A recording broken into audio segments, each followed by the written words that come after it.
Hello all, time to go back into the chest, and as promised in the teaser, here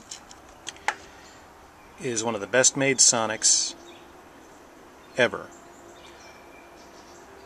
This is made by RogueScout. It's 11 years old, made in 2000, and this is made off of watching the videotapes over and over and putting together as many drawings as possible before being made. The machine work on this is exceptional. The action on it is perfectly smooth. Even after all these years, I haven't had to do a single thing to it other than repaint the head, which I showed you in the teaser. And this also has a sound system in it.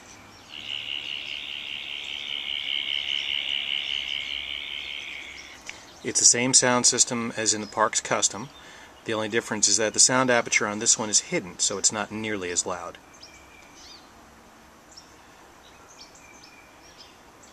Hands down, one of the best pieces made.